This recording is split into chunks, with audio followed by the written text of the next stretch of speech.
quilting on the square, and we're back again with our Spinwheels pattern. Only this time we're going to show you how you can make this on your embroidery machine.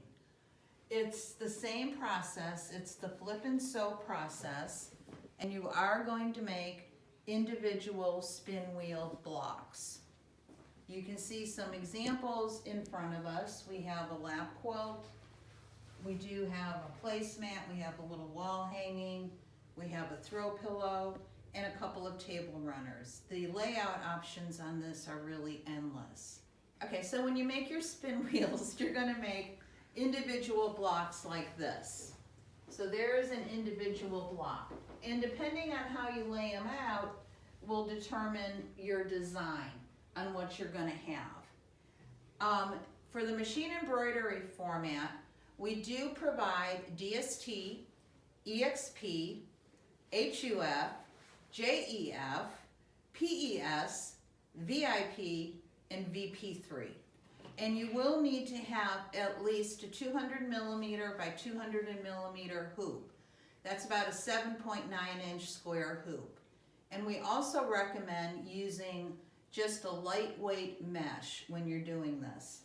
That mesh will stay in your block. You'll never have to remove it. You just leave it in there. So unlike foundation paper piecing, where you have to remove the papers, if you use the lightweight mesh, it can stay there.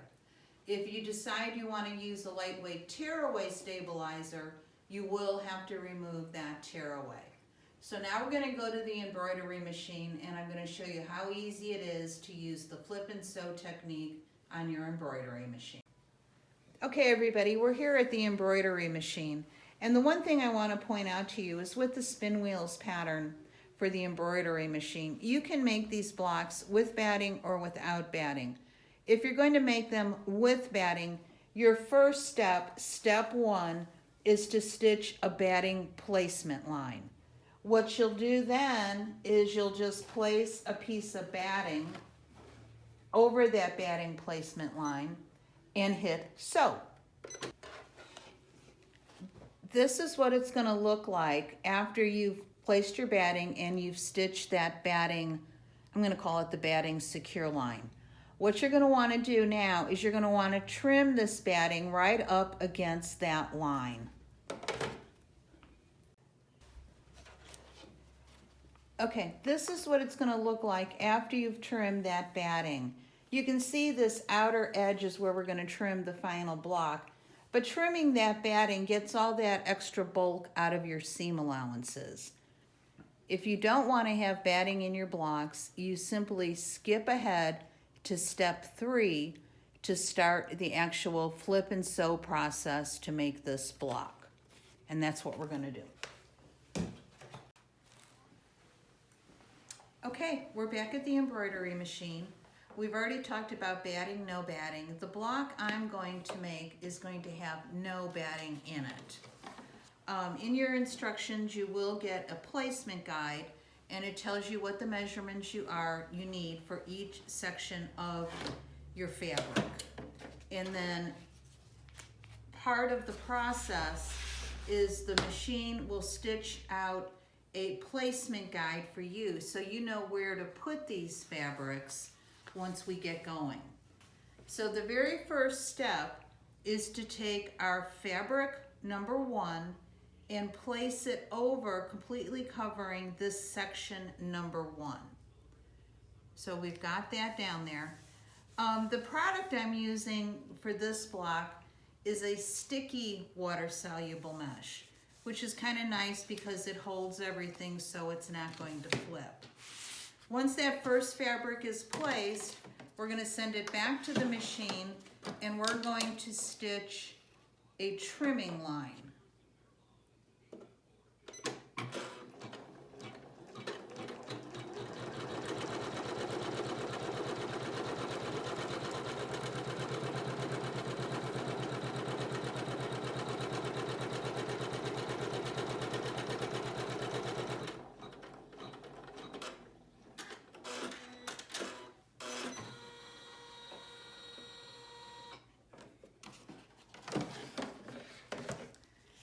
So there it is. This is our trimming line. This line over here is simply to hold your fabric down. So we're going to go in here and we're going to trim this fabric just right up against that line. Okay, so there's our first blade piece. Now we're going to take a piece of our background fabric and it's going to go right sides together, right along that trimming line. And if you place it exactly there, it's going to sew perfectly. We're going to take it back to the machine and stitch that step.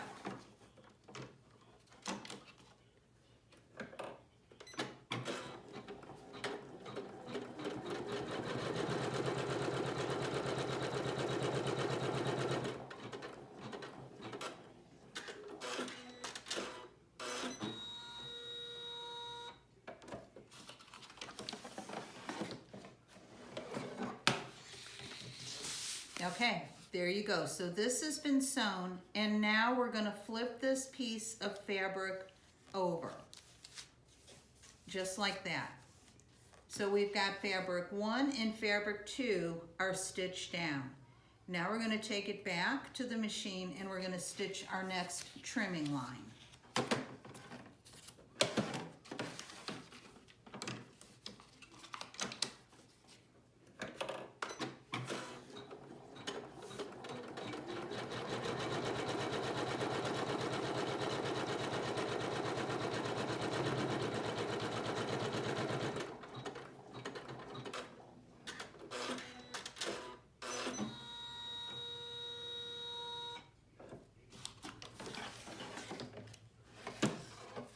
Okay, there we go. So this is our next trimming line. We're going to come in here and we're going to trim that fabric right up against that stitching line. It helps to have a little trash can just to throw these pieces in as you trim them. Unless, of course, you want to save them for something. So there we are. We're going to add our next section, and this will go right sides together again, right along that stitching line. Back to the machine.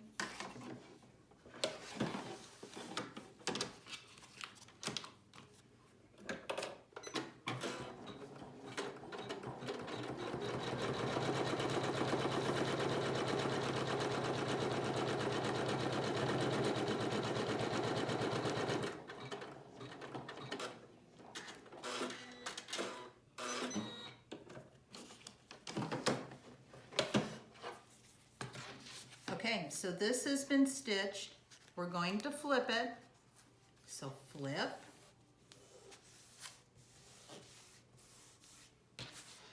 We're going to put it back in the machine and stitch a trimming line.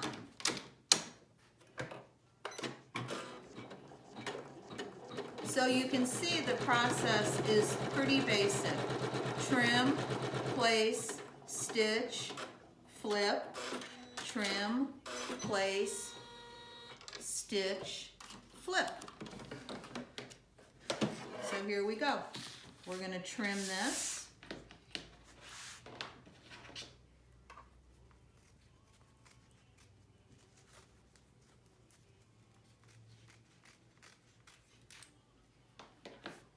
And we're going to place our next piece. We're going to sew that and flip it.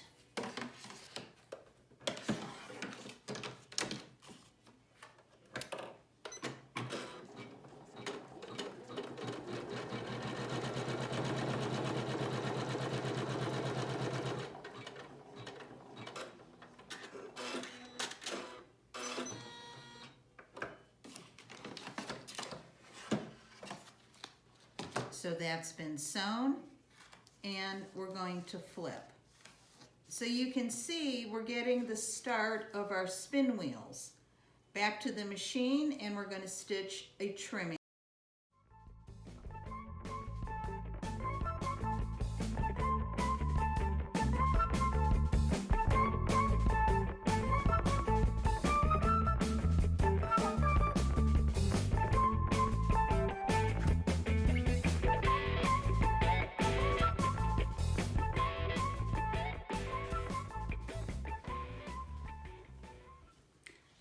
So we finished sewing all of our blade fabrics, and now we need to add this corner piece. So we're going to put it back in the machine, and we are going to stitch out our trimming line for that corner.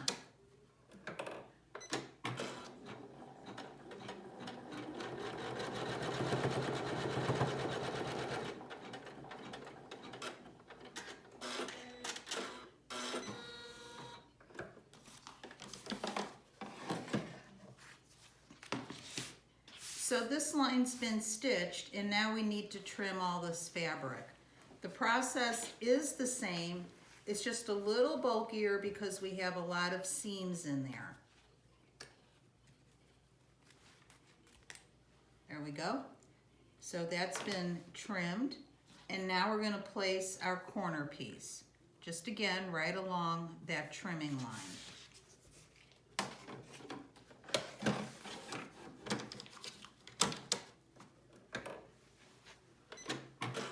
Stitch our sewing line.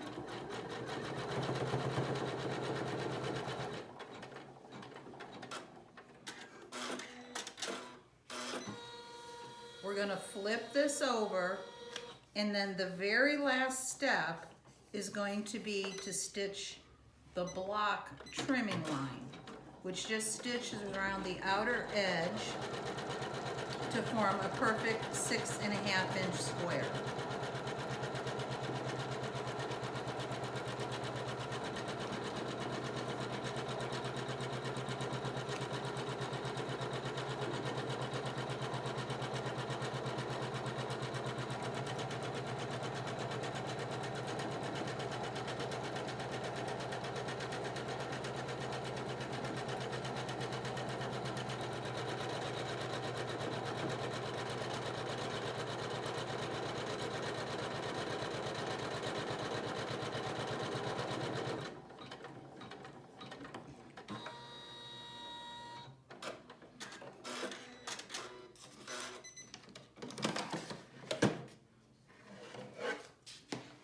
So there we go. Our Spinwheels block is complete.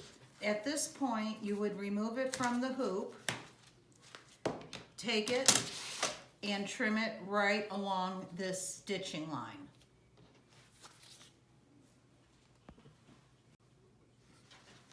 All right, we've trimmed our block, and so now it's a 6.5-inch square, and it can be used in any of the Spinwheels designs that you make. I think that one's very pretty. With your instructions, you do get full step-by-step instructions of the stitching guide for your embroidery machine. But on top of that, you also get our full Spinwheels instructions with yardage requirements, borders, different layouts that you can do. That all comes with the design.